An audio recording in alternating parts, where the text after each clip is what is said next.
Meus irmãos, eu vos saúdo com a paz do Senhor. Glorifico o Senhor Deus. Como sempre uso me expressar, Ele é o nosso dono, pertencemos a Ele, então Ele é digno de ser adorado, referenciado, louvor a Ele. Eu louvo a Deus pela vida do presidente do conselho, pastor Tiago. Também faz parte da mesa diretora da nossa Comademate, como segundo vice-presidente. Nosso presidente da Comademate, pastor João de França, está acabando de chegar. Pastor Eurico, meu vizinho, também secretário da Comademate e também do nosso conselho. Dr. Leandro Valendorf, feliz pela vida dos nossos líderes. Deixa eu cumprimentar o pastor Analeto Brasil, homem a quem a gente admira muito.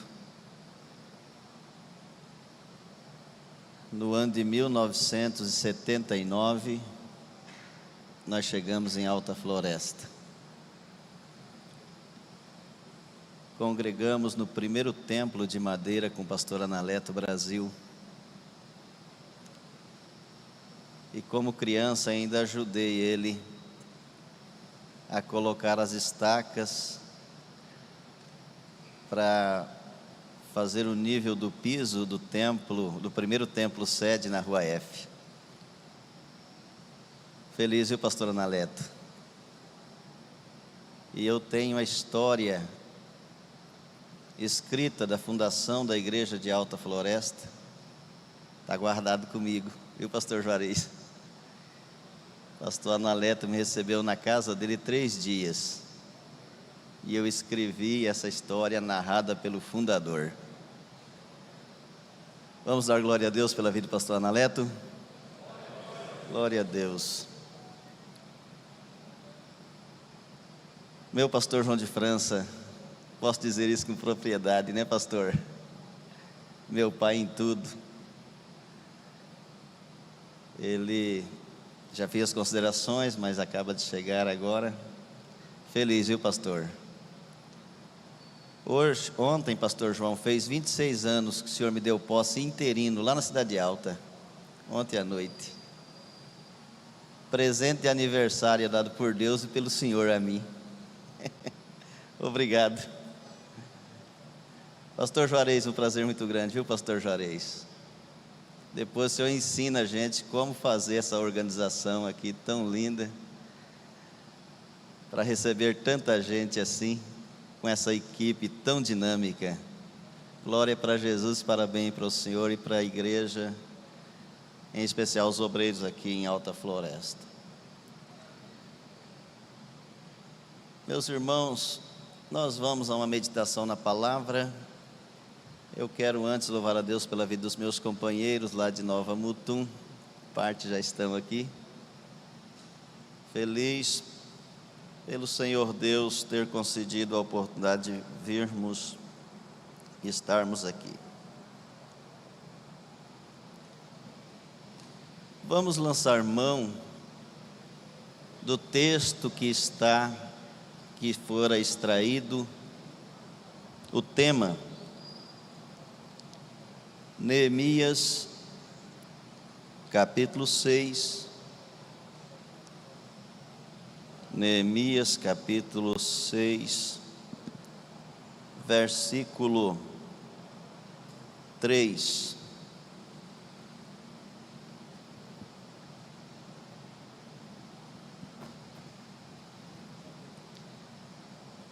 Neemias, capítulo 6, versículo 3. Quantos encontraram e pode dizer amém? Diz assim: E enviei-lhe mensageiros a dizer: Estou fazendo uma grande obra,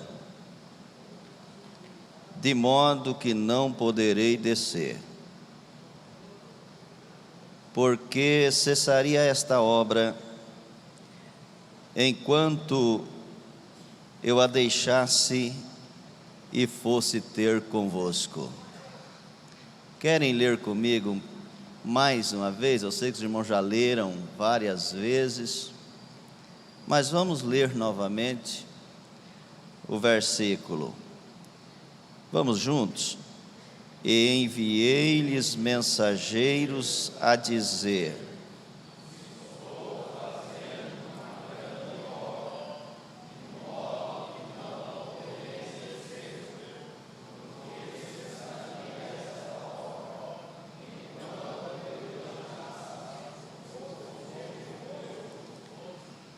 amém, glória a Deus. Meus irmãos, eu quero falar nesta manhã com base no tema sobre a motivação do obreiro em prol da obra de Deus.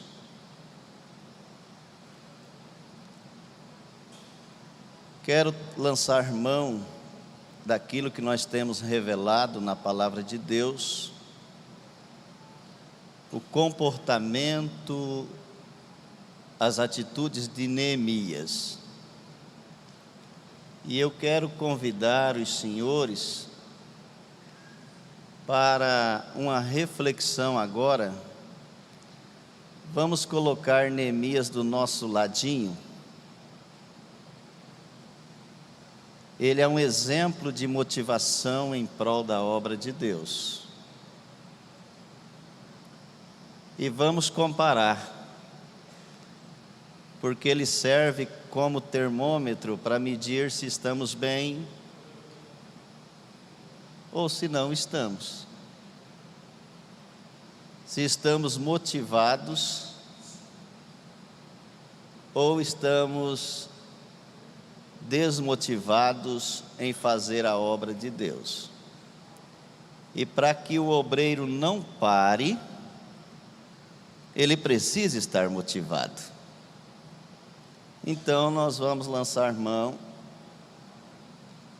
desses exemplos que nós temos aqui, da pessoa de Neemias como obreiro, e como disse e repito, vamos colocar ele do nosso lado, para que a gente faça uma autoanálise, para ver se a gente tem condições realmente de continuar, ou se precisamos fazer alguns ajustes, para que a gente possa ter essa condição de continuar. Tema bastante sugestivo, não posso parar. Mas eu pergunto para reflexão, quem de nós ainda não pensou em parar?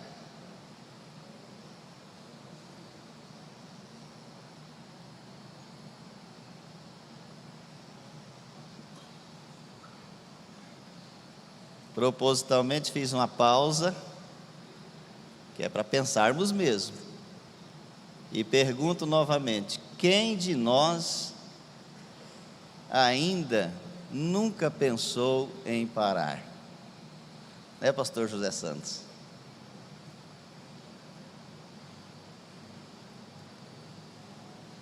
Um homem, por exemplo, igual Elias, claro que a Bíblia diz, foi Tiago que disse que ele era sujeito às mesmas paixões que nós. Mas um homem que encarava tantos desafios, com tantas virtudes, chegou um momento que ele parou. E ele precisou que Deus interferisse diretamente na vida dele, para que ele pudesse ser motivado a não parar. Quando ele pensou que estava no fim, Deus disse a ele: você ainda tem que ungir Azael como rei da Síria, Jeú como rei de Israel. e Eliseu como profeta para ficar em seu lugar. Então é muito sugestivo o tema, porque se alguém aqui ainda, talvez no embalo do seu começo no ministério, não pensou em parar, pode ser que chegue esse momento. Porém, a mensagem escolhida para esse congresso, para essa confraternização, melhor dizendo, de obreiros, ela vai ecoar na nossa vida durante o tempo que o Senhor nos der condições de estarmos trabalhando na obra de Deus, com uma voz bem alta, lá no nosso consciente, dizendo: por mais que seja desafiador o momento, mas dizendo: não posso parar.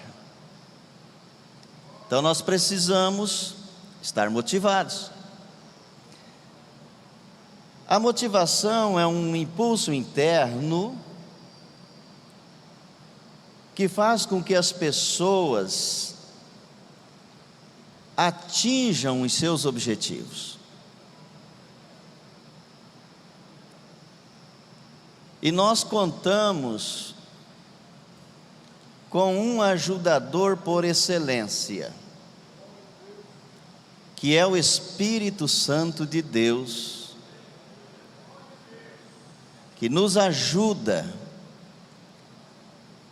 E esse impulso interno que vem do Espírito Santo faz com que a motivação pela obra de Deus desenvolva para o reino de Deus um trabalho positivo de resultados.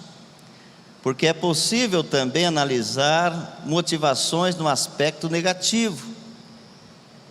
E se analisar no aspecto negativo, o transtorno é muito grande. Mas nós vamos analisar e vamos ver como que está essa motivação, que não nos vai deixar parar no aspecto positivo. Amém, meus queridos? Então tomemos Neemias como exemplo. Eu vou falar sobre 4 indicadores que revela um obreiro motivado em fazer a obra de Deus. Indicador número 1: interesse do obreiro pela obra de Deus. Indicador número 2: sentimento do obreiro pela obra de Deus. Indicador número 3: disposição do obreiro em fazer a obra de Deus. E indicador número 4: coragem do obreiro para defender a obra de Deus. Querem repetir comigo? 4 indicadores. Número 1: interesse. Fale mais alto, por gentileza. Interesse. Indicador número 2: sentimento. Indicador número 3: disposição. E indicador número 4: coragem. Todos esses indicadores nós encontramos na vida de Neemias. Observamos então o primeiro: interesse do obreiro. Quem estiver com a Bíblia aberta e quiser ler para nós, no capítulo de número 1, versículo 2 e 3, aí temos a revelação desse primeiro indicador, que mostra que o obreiro está motivado a fazer a obra de Deus e não parar. Quem encontrou e quer ler para nós?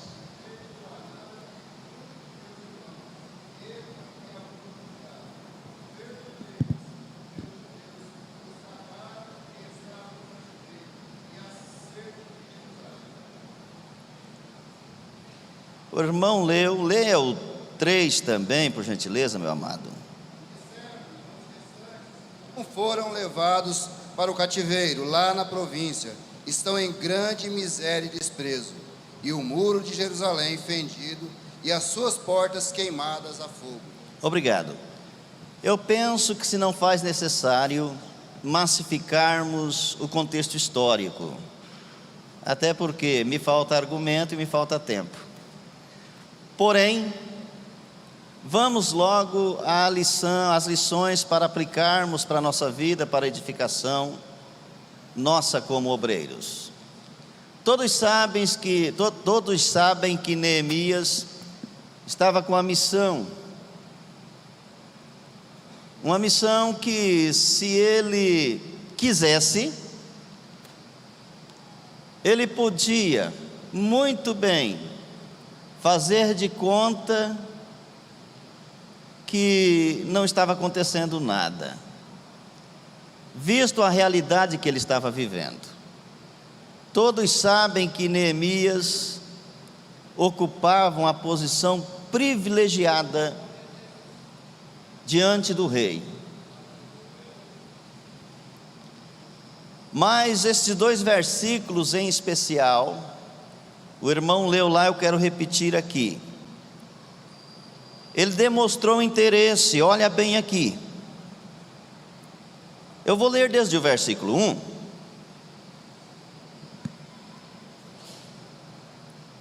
As palavras de Neemias, filho de Acalias. E sucedeu que no mês de Quisleu, no ano 20º, estando eu em Suzã, a fortaleza, que veio Anani, um dos meus irmãos, ele e alguns de Judá, e perguntei-lhes pelos judeus que escaparam e que restaram do cativeiro acerca de Jerusalém. E disseram-me: os restantes que não foram levados para o cativeiro, lá na província, estão em grande miséria e desprezo, e o muro de Jerusalém fendido, e as suas portas queimadas a fogo. Observe que ele estava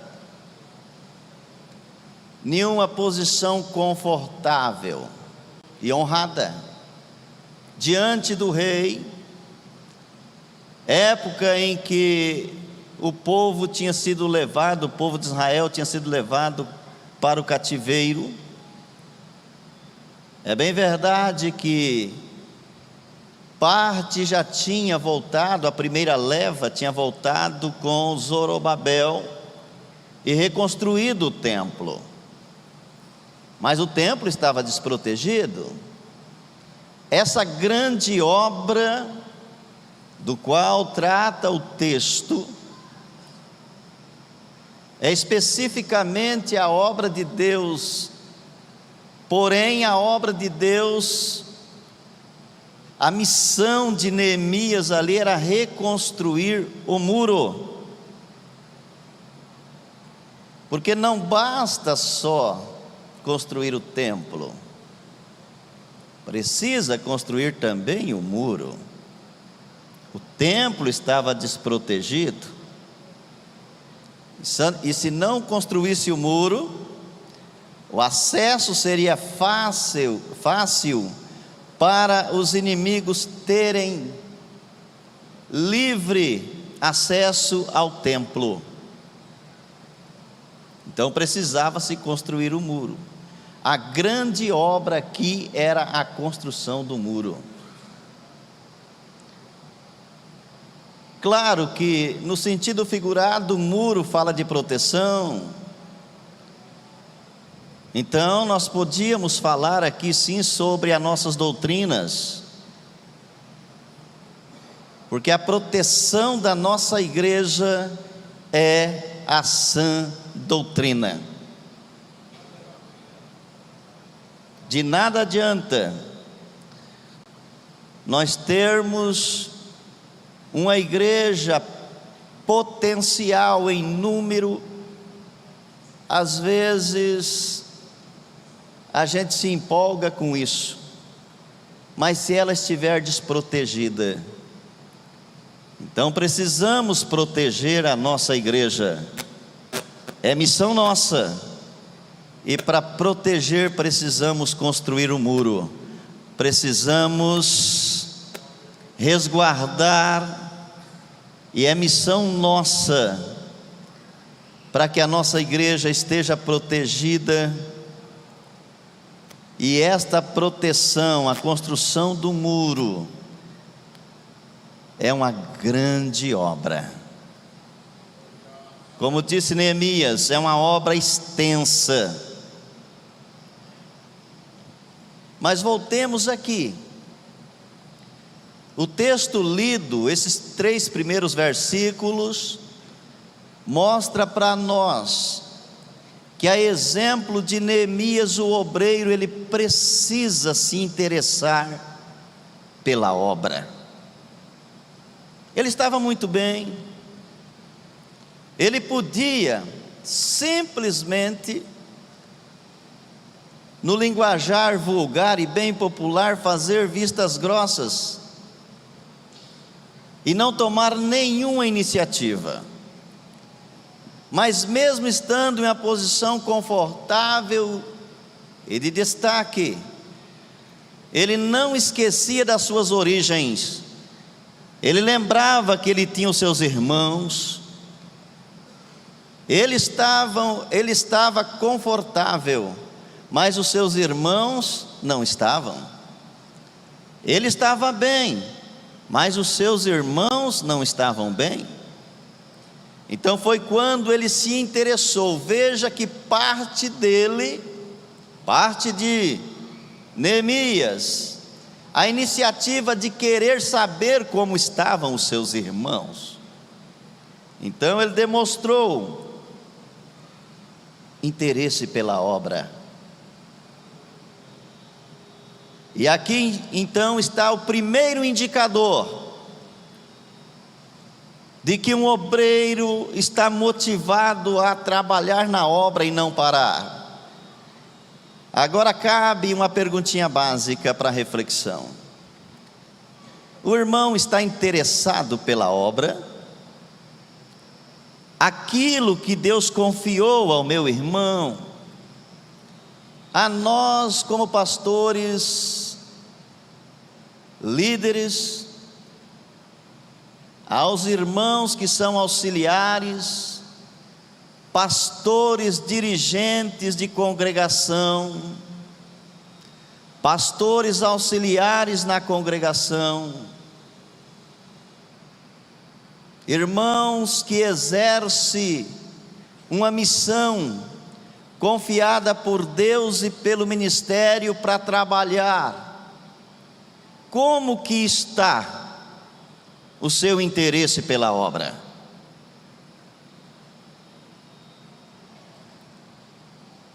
Simplesmente estamos exibindo uma posição em que os olhos das pessoas estão voltados para nós, ou realmente o nosso coração está voltado para aquilo que o Senhor confiou a nós? É bom lembrarmos que existe um pecado na Bíblia que joga no inferno, que não é matar, não é roubar, não é adulterar, não é falar mal do irmão, não é mentir. Existe um pecado na Bíblia que afeta diretamente um obreiro, chama-se pecado da omissão.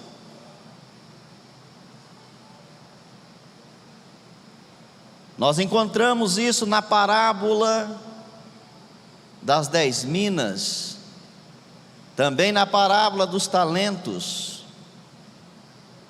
Aquela pessoa que não mostrou interesse nenhum em desenvolver o trabalho que o Senhor confiou a ele, a ordem foi: amarre ele lance ele nas trevas exteriores, onde há pranto e ranger de dente.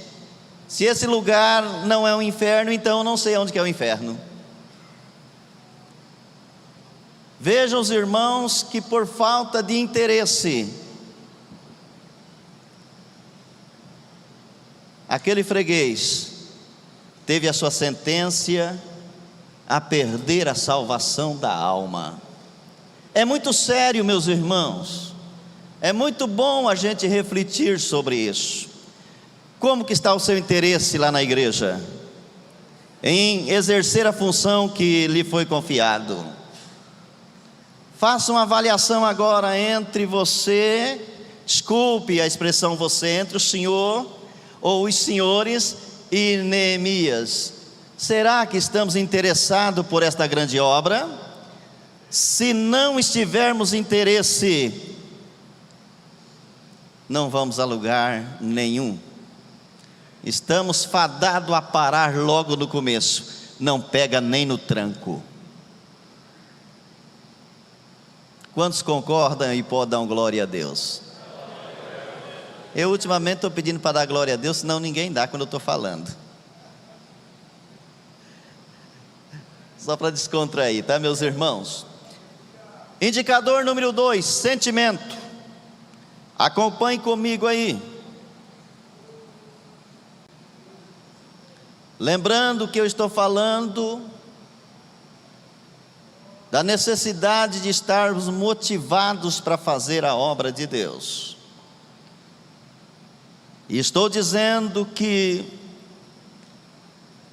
há 4 indicadores pelo menos que nos fazem saber se estamos ou não motivados para fazer a obra de Deus e não pararmos.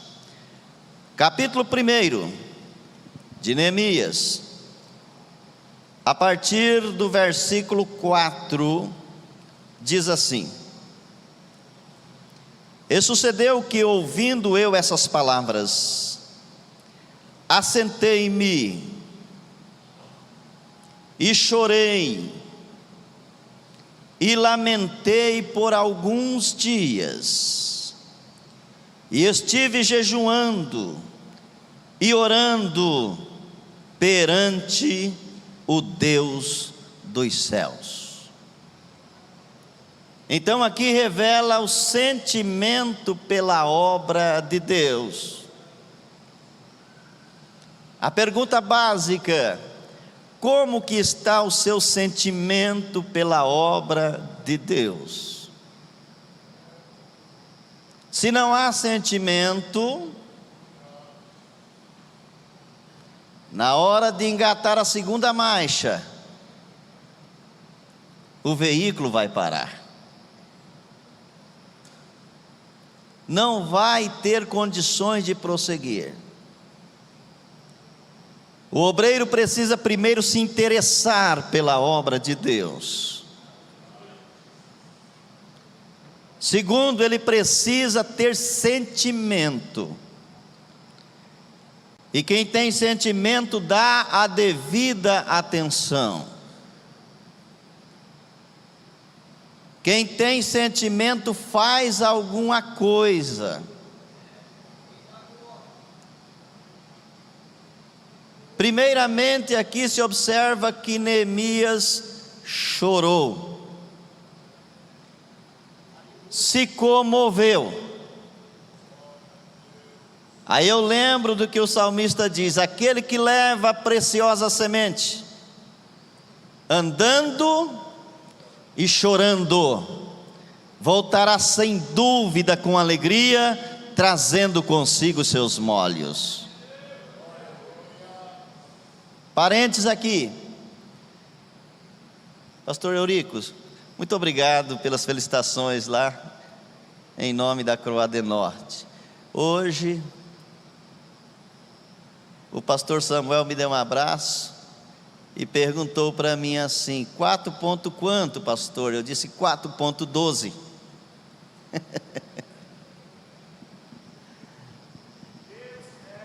Eu disse para a igreja no culto de ação e graças, eu ganhei de presente de Deus e do ministério do pastor João de França uma igreja. Ele não sabia que eu estava aniversariando no dia 27, no dia 26 à noite ele me colocou para pastorear, faz 26 anos.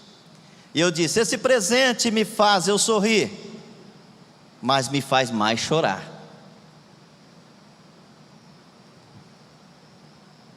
É impossível um obreiro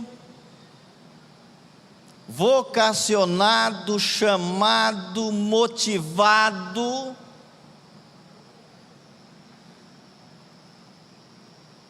que mesmo às vezes pensando em parar, ele sabe que não pode parar, é impossível ele não chorar. É impossível. Vários fatores que não vou mencionar aqui faz o obreiro chorar. E até de alegria ele chora quando vê a obra de Deus se desenvolver.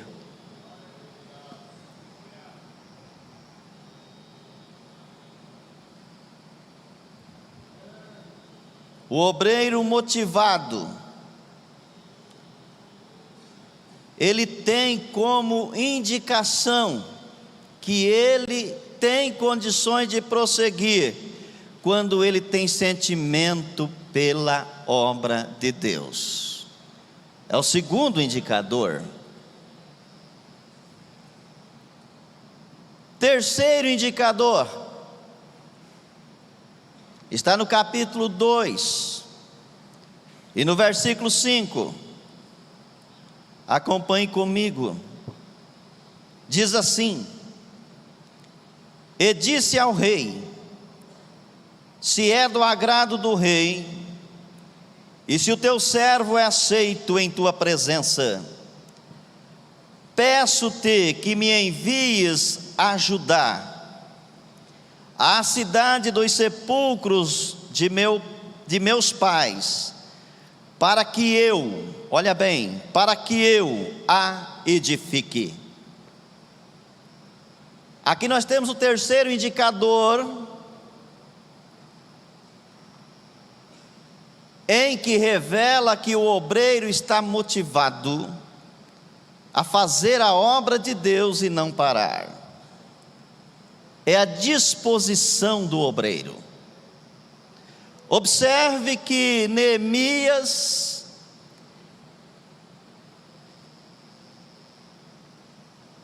ele era uma pessoa diferente, muito diferente de mim. Não em fisionomia, porque não sei como que ele era, mas em atitude. Porque Neemias podia dizer ao rei, claro que quando o rei disse para ele, pede para mim que eu vou conceder para você, o que você pedir, claro que eu faria diferente. Eu ia dizer, rei, o senhor tem domínio no reinado, e o senhor interfere em todas as nações. A cidade dos meus pais estão queimadas a fogo, não tem muro. O meu desejo é construir. Busque a melhor arquitetura para fazer o melhor projeto. Isso era eu que ia fazer, sabe? O melhor projeto. Pegue os melhores profissionais. Ele pediu, eu darei o que você me pedir. Pegue os melhores profissionais de ponta e manda lá, rei, para reconstruir o muro. Simplesmente o rei ia fazer isso. Sim ou não? Concordam comigo? Ia. Mas ele não terceirizou responsabilidade. Nós vivemos em uma época em que a tendência é essa, terceirizar responsabilidade. Ele se colocou à disposição. E aí, nós temos o terceiro indicador de um obreiro motivado a fazer a obra de Deus e não parar. é quando ele tem capacidade de se colocar à disposição para fazer.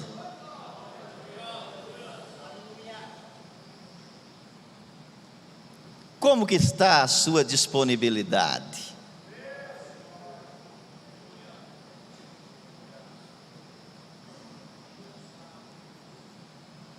O Senhor confiou uma missão a nós. Vamos pegar no arado, vamos fazer a obra do Senhor, vamos se colocar à disposição, por mais difícil que seja a missão, por mais desafiadora que seja a realidade. Neemias sabia que ele ia sair da área de conforto, ele ia sair de uma posição que ele estava muito bem, para entrar em linha de frente em um trabalho desafiador, inclusive se colocar a perigos, mas ele, repito, não terceirizou a responsabilidade. Ele foi, pediu ao rei. Claro que ele orou antes de dar resposta ao rei, porque às vezes quando a gente tem a opção de escolher alguma coisa, às vezes é muito natural a gente lançar mão aquilo que é mais atraente. Lembram de Ló? Quando Abraão disse para ele: olha, os nossos pastores não estão falando a mesma língua, está meio apertado esse negócio aqui, vamos fazer o seguinte, nós não podemos contender porque somos irmãos, então você escolhe, se você escolher para a direita, eu escolho para a esquerda, você escolhe. Ló encheu os seus olhos quando ele viu as campinas verdejantes do Jordão. Lembram disso? Sobrou o quê?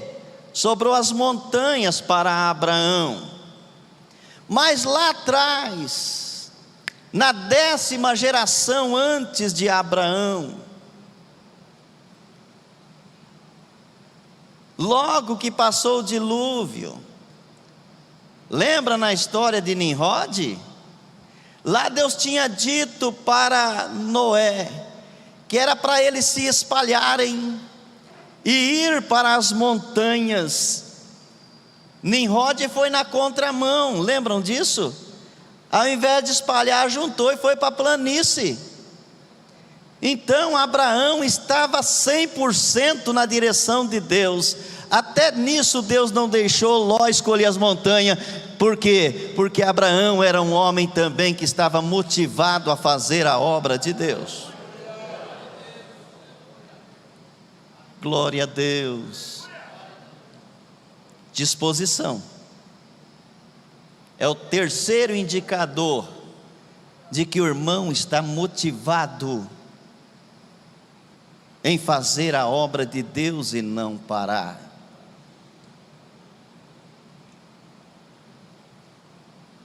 Eu li um texto na Bíblia que chamou minha atenção, e os irmãos vão se lembrar.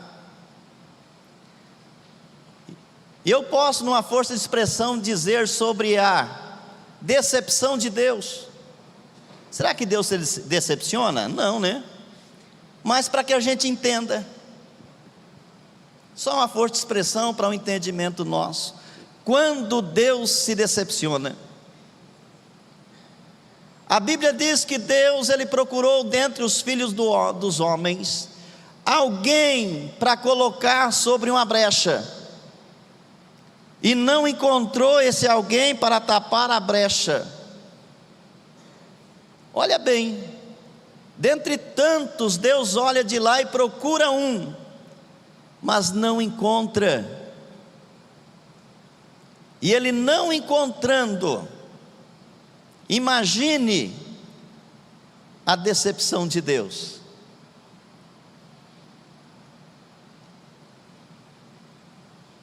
Diferente de a revelação de Isaías, no capítulo 6, quando o Senhor apareceu a ele depois da morte do rei Uzias, é o capítulo 6 mesmo, me ajude aí, é isso? Depois que ele viu o Senhor assentado em um alto e sublime trono, e a voz que dizia: a quem enviarei? Quem há de ir por nós? Olha a disposição de Isaías: eis-me aqui, envia-me a mim.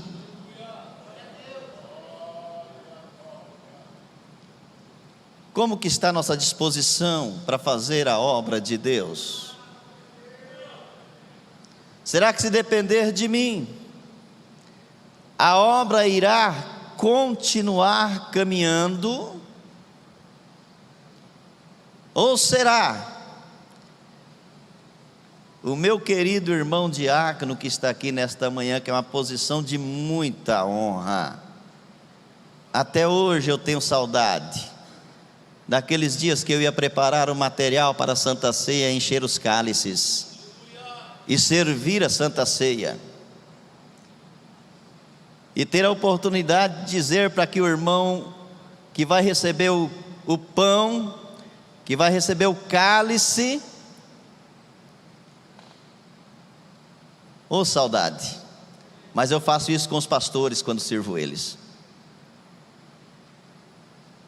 Levar a bandeja para que ele pegue o cálice e dizer a ele: tomai e bebei, meu irmão, este é o sangue do Senhor Jesus derramado por vós.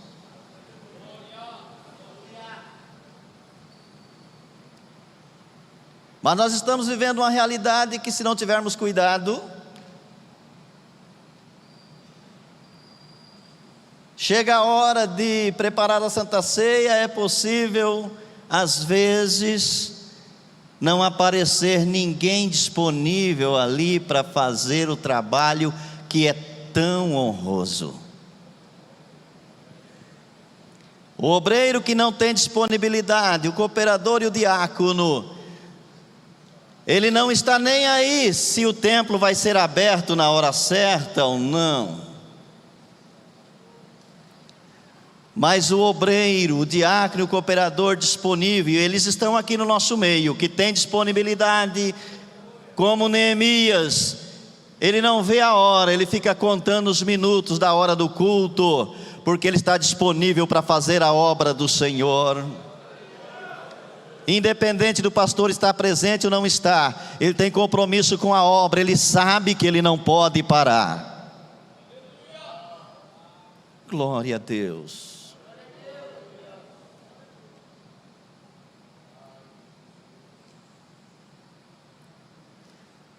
Pastor Tiago, permita eu dizer aqui, depois, se o senhor tiver de puxar minha orelha, o senhor pode puxar, eu aceito. Leia. Pastor José Augusto, de Porto dos Gaúchos, vai ler uma palavra. Olha aí. Maldito é aquele que fizer a obra do Senhor relaxadamente. Jeremias 48:10. Obrigado, pastor José Augusto. Lá no comecinho eu disse que é um pecado que pode lançar lá no inferno.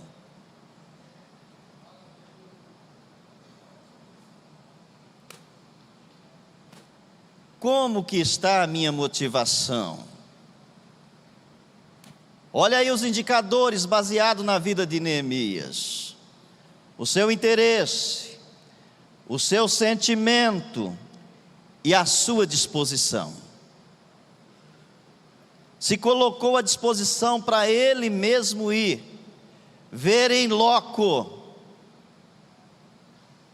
e elaborar um projeto, uma estratégia, porque era uma missão desafiadora.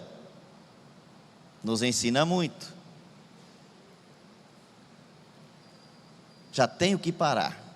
Mas o que eu pedi para o pastor Tiago para mim falar, eu vou falar aqui, tá bom? Respeitosamente aos meus companheiros, que de todos eu sou meu menor aqui em todos os aspectos.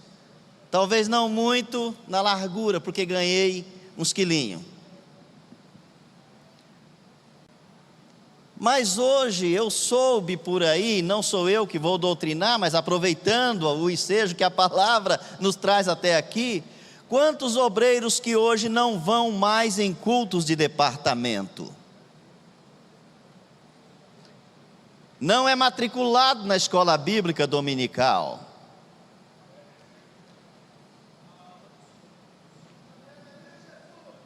Agora só aparece no dia que ele vai falar e no culto de domingo à noite.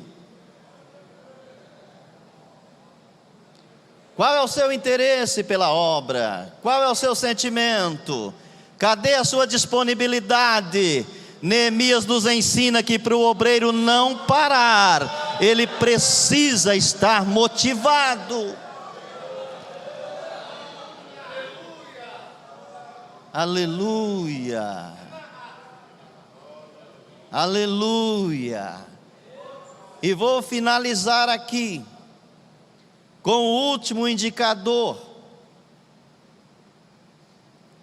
em que nos mostra se nós estamos motivados ou não.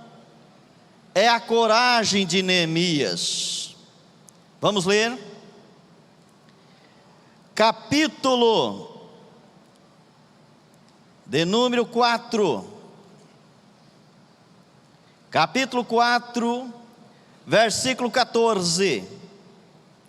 Olha o que diz: e olhei, e levantei-me, e disse aos nobres, e aos magistrados, e ao resto do povo: não os temais, lembrai-vos do Senhor, grande e terrível, e pelejai pelos vossos irmãos, vossos filhos, vossas mulheres e vossas casas. O obreiro precisa ter coragem. Não é qualquer balancear de moita que tem que colocar o obreiro para correr. Se Neemias não tivesse coragem, ele não nos ensinaria nesta manhã, e a grande obra tinha sofrido prejuízo. Precisamos ter coragem para defender a obra de Deus. A grande obra aqui é a obra de Deus. Se nós tivermos a olharmos para esses 4 indicadores, se nós tivermos interesse pela obra, sentimento pela obra, disposição pela obra, e tivermos coragem para defender a obra, aí sim nós vamos estar motivados a não parar. Interessante que eu estava olhando no capítulo 3 aqui, essa grande obra, lá eram os muros. Interessante que eu olhei aqui a menção de 10 portas nesse muro. E cada porta tinha uma equipe liderada por um deles nomeado por Neemias. E aparece 10 vezes também a expressão ao seu lado. Ou seja, cada porta tinha um responsável pela obra, e o responsável tinha alguém ao seu lado.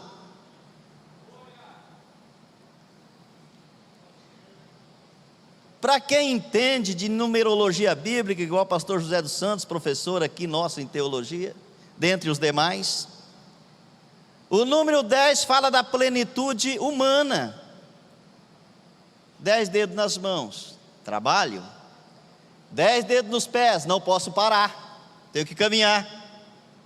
Pastor João citou na primeira noite aqui, Miqueias: levantai-vos e andai, porque não será aqui o vosso descanso. E o número 10 na Bíblia tem muito valor, e indica para muita coisa, a começar pelos 10 mandamentos. 10 vezes Deus prova a Abraão. Quando Eliezer foi buscar a esposa para o filho de Abraão, foram 10 camelos. Foram 10 pragas no Egito. No Novo Testamento, a igreja é representada por 10 virgens. Aparece também 10 minas. Aparecem 10 dracmas. Então, o número 10 fala da plenitude humana. Finalizo aqui dizendo, permita-me comparar. Pastor João de França, o senhor é o nosso Neemias. Os pastores presidentes estão nas portas. E sempre aparece ao seu lado, são todos os senhores que estão do lado de um pastor presidente, para nós edificar essa grande obra. Porém, Neemias tinha ao seu lado também o moço com a buzina, e ele disse: a obra é extensa, e nós estamos longe uns dos outros. No lugar em que se tocar a buzina, ali se ajuntareis. Quando esse nosso Neemias, o pastor João de França, tocar a buzina, vamos correr todo mundo para lá, e o Senhor será conosco. Amém.